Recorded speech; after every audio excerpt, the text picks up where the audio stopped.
Are there ever things that you meant to do in the day that you didn't quite get to, that got dragged ahead to the future? I'm assuming so because it's kind of the normal lived human experience that our time, our attention, our energy levels just don't do all the things that we're interested in, wish we were doing, would like to be doing, meant to do, and just didn't. This tip applies no matter how you keep track of your schedule, whether you're using a weekly Trello, whether you're using a daily calendar like Google Calendar, whether you're using Workflowy, or just a plain text file to-do list with chunks like today, tomorrow, this weekend, next week, next month. Any kind of blocking system you're using, you can use what I'm calling bump tally. And all this means is that when there was a task that was on a day that is past, so into the day or start of the next day, that you decide to carry forward. You're not giving up on the task. You're not leaving it behind. You're not canning it. You're not saying, I'm not doing that. The day passed and you meant to have done it. All I'm going to say, real simple rule, you put a new plus sign at the start of that text description. So if before it said, go through the mail, but I didn't get to that today, so I'm doing it tomorrow. I'm going to put a plus, go through the mail. And then if tomorrow passes and I bump it again, I put now plus, go through the mail. It's bumped to 2 days. And there's no hard, fast rules about, when there's 3 strikes, you're out. Or if it's 5, you got to reconsider something. It's just a natural effect that several good behaviors will follow from this. The first of which is you can no longer self-deceive, which is often a sort of a harmful act we unintentionally do to ourselves, about dragging something along, distracting ourselves, pretending like thinking, imagining that we're doing it when we're making no progress on it. Right? You're not going to let 300 plus signs accumulate in front of it. This is also why the plus signs go in front each time you bump it. If they're at the end, you can ignore them. They fall into your kind of numb spot like ads on the internet. Instead, when you put them in front, you can't deny 5, 7, 10, how many times have I bumped this? The second part of this happens is that we can accept, it's not happening. If it's just not happening, it's not benefiting you at all to keep distracting yourself, stressing yourself, bearing down on yourself about the fact you haven't done it yet. If you're just not doing it, it can give you the space to acknowledge. Maybe sometime in the future I'll revisit that, but right now, realistically, take it off my plate. It's often stress we put on ourselves, not something someone outside of us assigned. It's a interest, I meant to read this book, I meant to watch that video, I meant to do this thing on my project. And if we assign it to ourselves, we can also be cool about the fact that, just like we would for somebody else, be understanding of, hey, you know what? In the bigger picture, this was not as important. Let's just drop it. It's accumulating pluses. It's not worth all that attention and stress. Another thing we can also do is recognize a need to aim closer. One of the things we talk about in self-command, which of course self-command is focused on doing one particular task in the near term, focused on it until we finish it.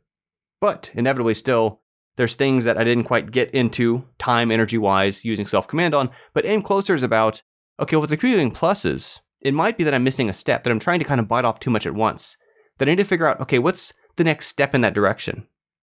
Say the actual thing I want to do is post a blog article, but I'm trying to go straight to a final draft.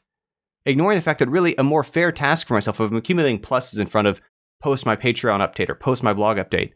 Instead, maybe it becomes, okay, when I take that card, accumulate these pluses, ditch it, get rid of it, drop it off the calendar. Instead, I'm going to write a new one that says, make the outline for it, brainstorm ideas to bring up for it, put down a rough draft, talk through it a few times just for practice to see what comes out.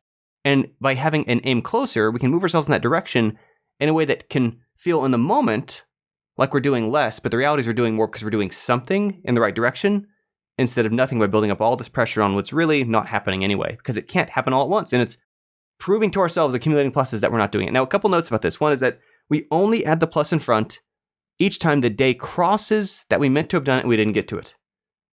And one of the side effects of this is that if you kick it ahead a week, a month, next year, if you kick it ahead once, it's still 1 plus. And the reason for this is so we don't do what's called snow plowing.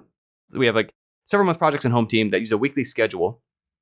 And what we don't want to do is snow plow, meaning each week there's a little bit more stuff that we meant to do, would have been nice to do, nice to have, stretch goals, just didn't get done in terms of priorities.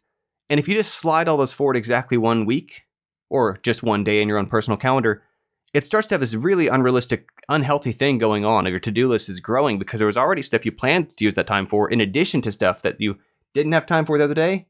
That's just not going to happen. But when there's a 1 plus per day you pass it, no matter how far ahead you fling it, you spread them out better. So suddenly it's 1 gets pushed to the next period. 1 gets pushed forward a couple periods. 1 gets pushed forward next month. But you don't want to pile up on you just because, again, this natural reaction of, I don't want to accumulate pluses. I become more mindful of that.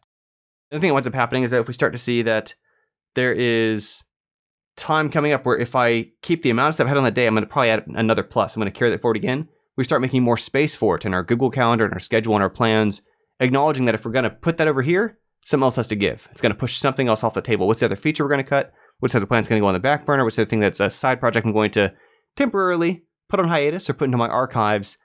And it happens simply from the side effect of whenever the day passes, whether the morning after or the end of the day, and you're updating your to-do list, stuff you decide to carry forward, whenever you carry it forward to, just put one extra plus in front. Easy to do, has immediate benefits, applies to any kind of method you're using. Hopefully it helps you out. It's been helping me out on some of my personal projects. That's it for the day. Catch you all the time. Bye for now.